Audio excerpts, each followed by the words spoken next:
Being a teacher of English, I'm repeatedly asked by my students where to use has gone and where to use has been. Today I'll clear this confusion step by step with simple examples you will never forget.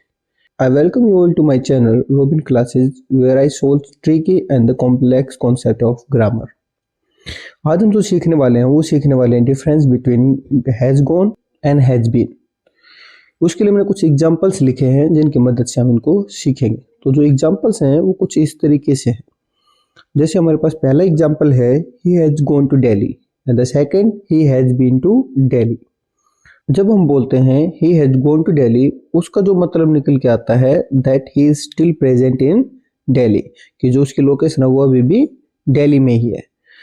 उसमें क्या बोलते हैं हम, the emphasis is on the fact that he is there at present and has not yet returned।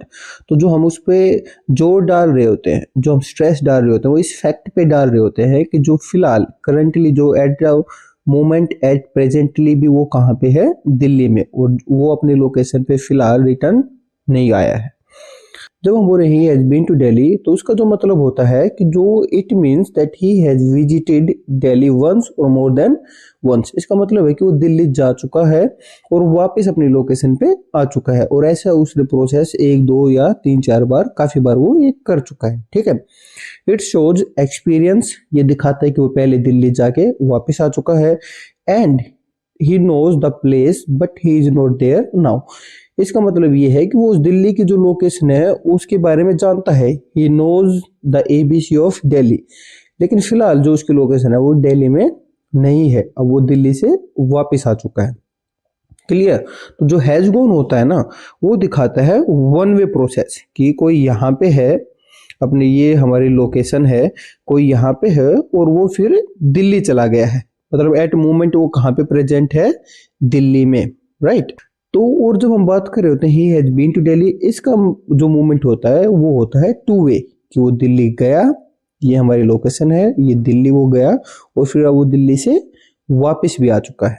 तो जब कोई बोल रहा है ना I have been to Delhi, इसका मतलब ये है वो दिल्ली जाके वापस आ चुका है। और जब मैं बोल रहा हूँ my brother has gone to Delhi, इसका मतलब जो मेरा भाई है वो फिलहाल करंट में दिल्ली में है, वो अभी तक वापस नहीं आया है। तो अगर आप कोई दो दोस्त साथ में बैठ के बातें कर रहे हो और अगर आपको किसी से पूछना हो कि क्या आप कभी गोवा गए हो, then your question should be have you ever been to Goa. आप ऐसे नहीं बोलेंगे कि have you gone to Goa. जब आप बोल रहे have you gone to Goa इसका मतलब कि आप चले गए हो। अगर चले गए हो then the person should not be with you right now.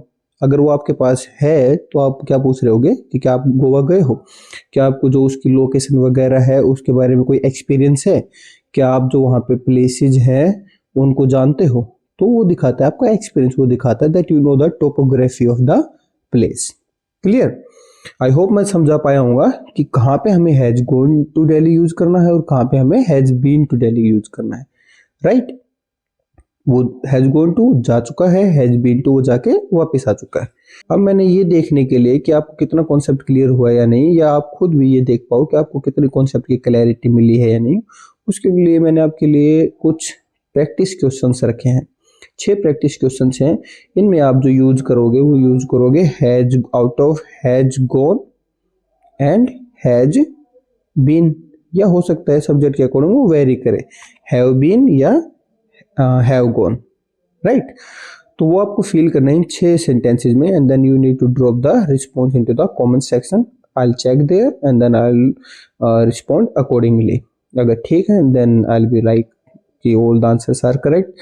अगर उसमें कोई problem then I will share the right answer की। क्लियर? तो दैट्स इट फॉर टुडे। एक छोटा सा कॉन्सेप्ट था जो मैं डिस्कस करना चाहता था, but it confuses the learners very often. That's it for today. I'll see you in the next video. Thank you.